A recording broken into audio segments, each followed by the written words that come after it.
Moi, c'est M. Augustin Benazo, spécialiste au assainissement. Je suis responsable de l'ONG Action éducative en milieu ouvert. Alors, l'intervention dans le CG de Boko a été une intervention, un consortium Fondation Nyossi et l'ONG Action éducative en milieu ouvert qu'on appelle l'AEMO. Notre intervention a été focalisée sur la formation des élèves, des corps enseignants et de la communauté sur les bonnes pratiques en matière d'eau, d'hygiène et assainissement. C'est la première phase qui concernait la formation des enfants sur les bonnes pratiques d'hygiène. Nous avons démontré aux enfants que la latrine était un instrument important qui réduit des maladies au niveau des communautés. Et les enfants ont appris comment entretenir ces latrines. Et sachant que beaucoup c'est un milieu rural, il n'y a pas de source d'approvisionnement d'eau étatique, beaucoup plus des puits d'eau et des sources d'eau qui ne sont pas aménagées. Et ça a montré le danger de la consommation de l'eau par les enfants qui n'est pas des sources d'eau non aménagées. Et nous avons appris aux enfants comment traiter de l'eau en milieu rural. On a utilisé 3 méthodes, l'ébullition, filtrer de l'eau s'il y a possibilité de filtrer de l'eau et de traiter de l'eau avec l'eau de javel. Donc à l'issue de cette formation, il était question de doter l'école de certains outils essentiels, notamment des dispositifs de lave-mains.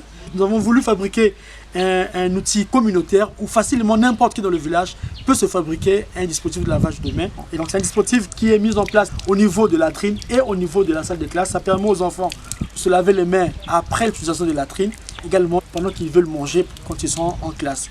Aussi, on a doté l'école de savon parce que le lavage de mains ne peut être efficace que si c'est fait avec du savon.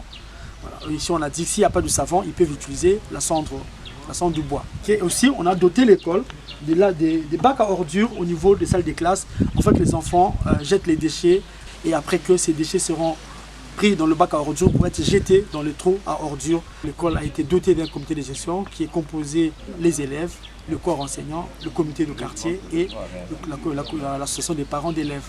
Et il y a un chargé des latrines qui fait partie des élèves, il y a un chargé du point d'eau, chargé de gestion du point d'eau et un chargé de l'environnement de l'école. Vu qu'on a utilisé une approche qui est interactive et une approche imagée, les élèves ont été vraiment très contents de cette formation et même à l'issue de cette formation, les enfants ont pris des engagements. Le premier engagement, c'est que j'utiliserai les latrines et je vais les entretenir. Deuxième engagement, c'est que je laverai les mains. Sur l'engagement dans l'amélioration de l'environnement de l'école, les enfants ont pris l'engagement de construire des bacs à ordures pour gérer les déchets de l'école. Et au niveau des points d'eau, les enfants ont pris l'engagement de nettoyer, de boire que de l'eau traitée et de nettoyer les espaces. Voilà, ça c'est les éléments qui sont sortis des enfants après ces différentes phases de formation. À la dernière évaluation, chaque enfant à la maison a un dispositif de lavage de mains. Voilà, ça c'est quelque chose de pertinent pour montrer que la formation a eu un impact sur le comportement des enfants. Vous savez.